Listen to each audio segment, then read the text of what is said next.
Sup Shredders, my name is Logan aka Spiderhands and welcome to an SP Patrons video today that I'm making for Huang Zhudong as part of their custom monthly music review. Today we're going to be checking out a track from an act named Dou Wei, one that I've reviewed a fair bit on this channel at this point in time, titled Sad Dreams. And if we switch over to here, we have ourselves the track on Spotify. It is number 7 at 6 minutes. We also have lyrics for this, but they're in Chinese. I've been told to use the lyric functions when I do these reviews, so I just letting you know that I did try. But we do have English lyrics kindly provided by Huang Zhudong to look through after we listen through this track. So we're going to listen through it from start till finish. We're going to hear what we think.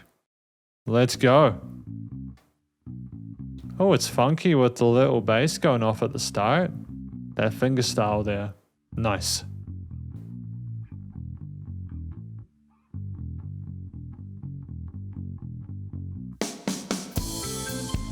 Oh, okay. Interesting mastering on this.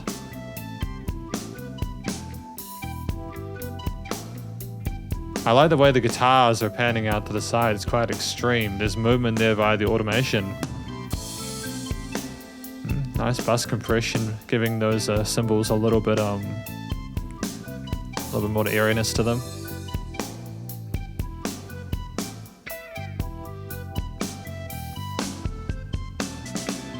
Again, I like the leveling of it. I love those woodwinds alongside the guitars and the drums and bass and everything like that. It's so wonderful to listen to. There's a great synergy between those elements.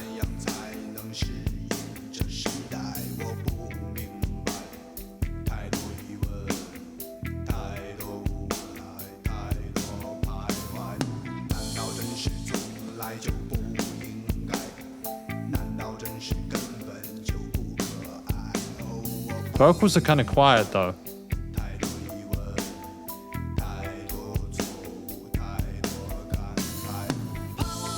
Okay, so I like the combination of the bass, the guitars on the far side with those palm muted sort of arpeggios. Alongside the organ, there's like an organ or keys or something like that are faintly there. But the vocals are very quiet in the middle. I'm wondering if that's a stylistic thing or... Oh. Harmonized overdubs.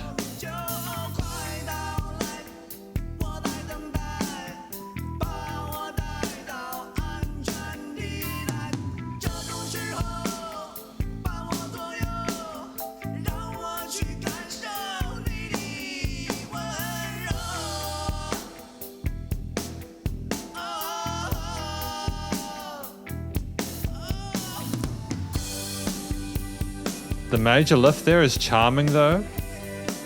I like the focus on the instrumental elements and the groove on the percussion. Kind of drives it along and adds a sense of pace and adventure. Although like the crying out does kind of lead to a sadness there, you know. You do get the impression that someone is not necessarily enjoying those dreams.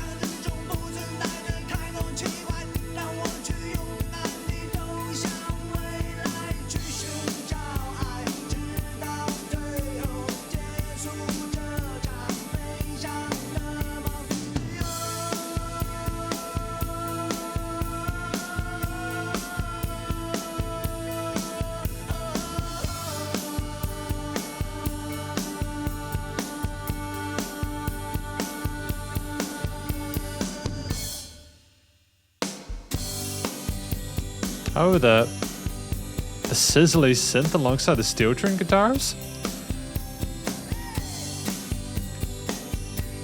It's really trippy and it's almost psychedelic, like an otherworldly experience.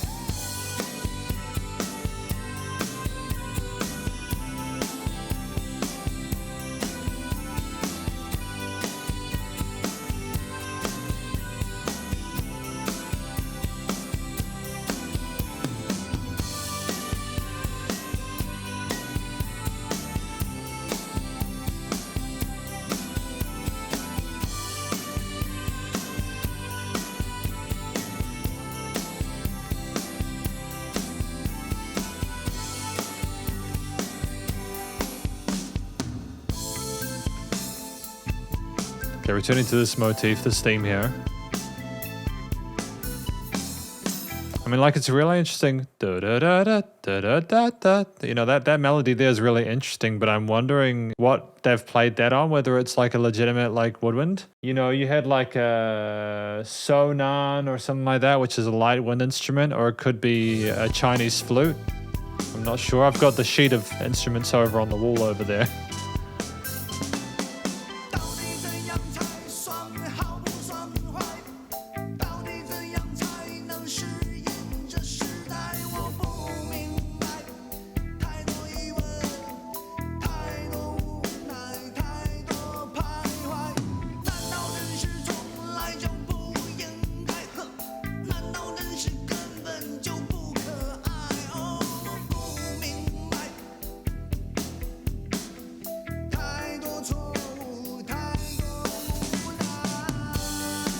I like the variation with some of those drum fills.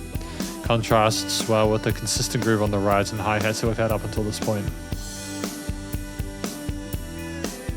Great transitory device.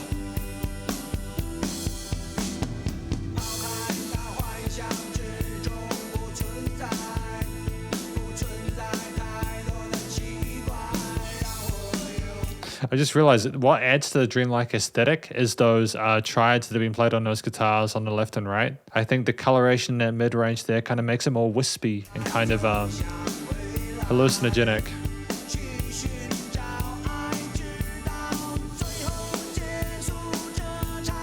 Interesting choice of harmonies as well for those vocals, the interval there.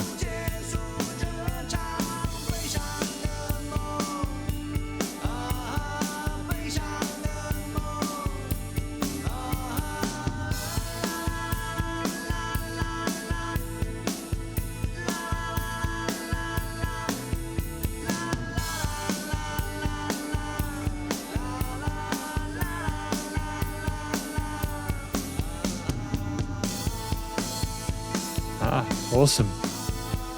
Haven't felt the need to talk as much about the rest of this album or this track simply because the performance and the composition have been relatively continuous.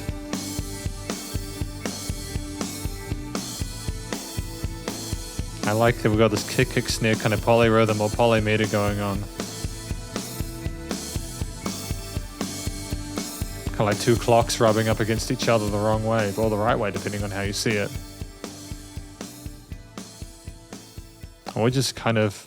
We've worked ourselves into, that was interesting. We worked ourselves into the arpeggio that we had with the guitars, I think, but then we kind of click out at the 16th. It's interesting. So Sad Dreams, we got lyrics here. Thanks again to Huang Xudong for those lyrics. What is good or bad? How on earth can we adapt to these times? I don't understand too many questions. Okay. So is it saying that how are we supposed to cope with what's going on? Just people feeling overwhelmed? Let me feel your tenderness. Oh, okay. So someone's feeling overwhelmed and they're looking for someone to give them the support they need in order to be able to cope with the situation. Throw away too much weirdness that doesn't exist in the fantasy. Let me go boldly into the future and find love until the end. So is this talking about someone like life is like life? I would like to know what this album was about. Huang Xudong or anyone else who knows, can you please fill me in on what this is about? What is this album about? What is the overarching theme here? Because I feel as if I think that I would need to listen to these tracks in their entirety to really get the hang of this, to really sort of like understand it. What is it, good or bad? How on earth can we adapt to these times? I don't understand too many questions, too many. Put aside the fantasy, there is no such thing as too much weirdness.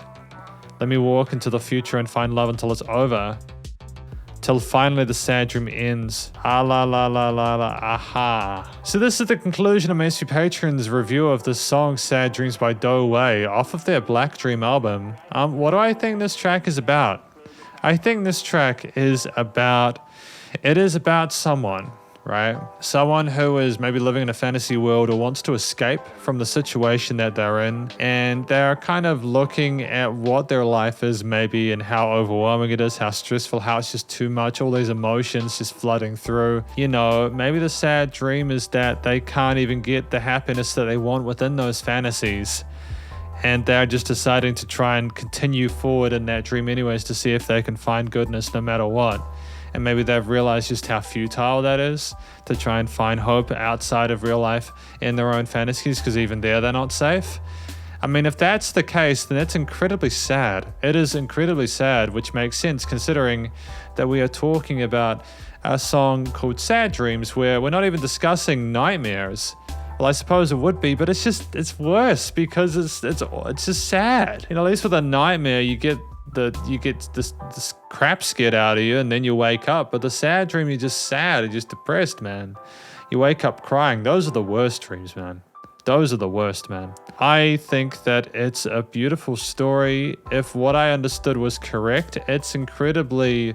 There'll be people who relate to it and who would want to sort of hear it and sort of like have more to do with it. I think that this is a track which will appeal to a certain audience, you know, of people that can relate to it. But I think people who are fans of Dou Wei might also understand the extended context throughout the rest of the album and be able to go, okay, well, this is how this track slots in with the rest of the stuff here. I get the impression that this is a concept album, like that you go from the start to the finish through the Black Dream. And if that's the case, that's awesome. That is great. I do like the way the vocals were done. I think that the way that they, especially the calling out and the sadness there, I'm glad that I picked up on that. I think that at the very least, regardless of what I think about the vocal technique, which by the way, it is positive, I think that we have a musician here who is clearly capable of authentically communicating and emoting himself in a way that is fantastic. I think that not only that, we had someone who is a vocalist who really has, you know, clear vocal technique, comfortable in the head and chest voice. It's not an overly extravagant performance, like technique-wise, not a whole bunch of wide vibrato or massive sort of intricate harmonies or any legato runs or anything like that. It's just a man calling out in a dream. I think that's part of maybe there was some interesting effects put on his voice or something like that to kind of simulate or stimulate within the mind of the viewer that he was inside the dream. I think that makes a lot of sense. It doesn't necessarily make it happier or more sort of like kind, but I think that's just what it is. I think that this is the expression that they wanted to have when they were telling the story, and I think it makes sense. So when you have someone who can sing the notes properly, who can harmonize competently, but then you also have someone who can like correctly give the person, the listener, the experience that they want without even needing to necessarily understand the words. That is the triple threat. But that's really good. Like, again, I think the vocals told the story in a way that made sense and was believable. I think that the track at 6 minutes, it's a risk making a 6-minute song because it's quite long, and it may not seem long to people who, especially people who like suggest these. And Huang Zhudong, and like, I don't mind reviewing a 6-minute track. Like, I think this is the longest song on the album, to be fair. I don't mind reviewing 6-minute long tracks when they're done well. I think we had several different independent stages of the dream here. Like, we had chorus sections and verse sections and some instrumental parts as well. And the last part, there was like a polymedica thing going between, or the polyrhythm thing going between like the drum kit and the other elements of the mix and the guitars and all that kind of stuff.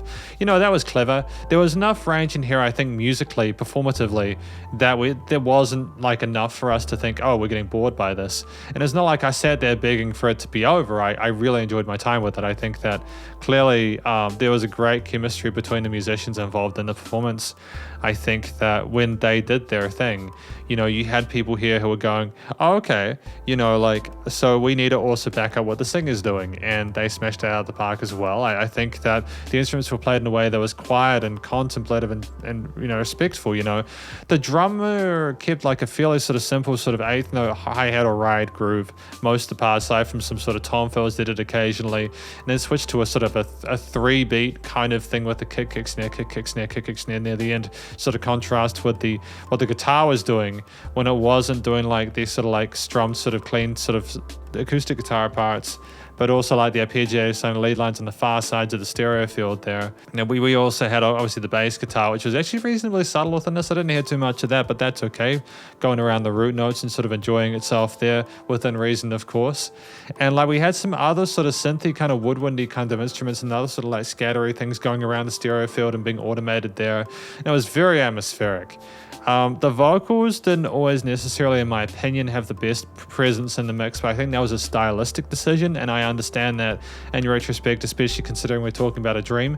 You don't necessarily want the voice in your dream to be the clearest, because typically when we dream, we don't have the voice that is the clearest, right? So that's absolutely fine. I think that, again, at 6 minutes, It was nice and long. We had a lot of variation there performatively. There was not a note out of place. There was a lot of effort put in here to make this interesting the whole way throughout. I think that it worked off, and the overall harmony and arrangement of it was solid. And it's no less than what I'd expect from Dou Wei at this point. They're fantastic musicians and fantastic songwriters. At the end of the day, though, it comes down to the studio recording, mixing, and mastering, which was, I had a different experience with this one. On one hand, I think that the vocals were recorded, EQ'd and filtered incredibly well, and I liked the fact that there was a nice sort of like synergy between like the bass and the drums, etc. How the drums were kind of basically sort of sub bass almost at that point. How wide things were in a stereo field with the different sort of like synthy kind of woodpin parts and kind of little scattery bits, as well as the guitar and all that kind of stuff, and the vocals kind of being around the sides as well sometimes. The things were stacked pretty well for the most part level-wise, and I know that I talked about the vocals seeming a little bit quiet, but again, I think that was a stylistic thing, and that makes sense in that regard. There's a lot to appreciate and respect here from like a post-production perspective. At the same time, though, while I think that there it was nice and loud, there was a bit of pumping. I'm wondering if things were maybe a little bit over compressed, or whether that was a deliberate thing that they wanted to make the song sound like it was suffocating with the compressor slamming down on your throat or something like that. It makes you wonder whether like the decision to tighten it dynamically was more of a way of making the song sound like they wanted it to, rather than simply a thing that comes from like inexperienced audio engineers who overdo the post gain on a limiter or something like that. Either way, though, I think aside from a bit of pumping on the master bus and limiting chain of things, I think the recording part of it was handled incredibly well. It sounded like everyone played their own instruments. It sounded like they were recorded in the same room, and it sounded like they nailed it. And that's my SP Patrons review of Sad Dreams by Dou Wei. Hopefully you enjoyed it. If you did, please go check out their various social medias and a Spotify page, and stay cool and stay safe. And please remember to support your local musicians and artists at this point in time, as they help more than ever with all the crazy stuff going on in the world. And I will catch you in the next SP Patrons video. Spiderhands out.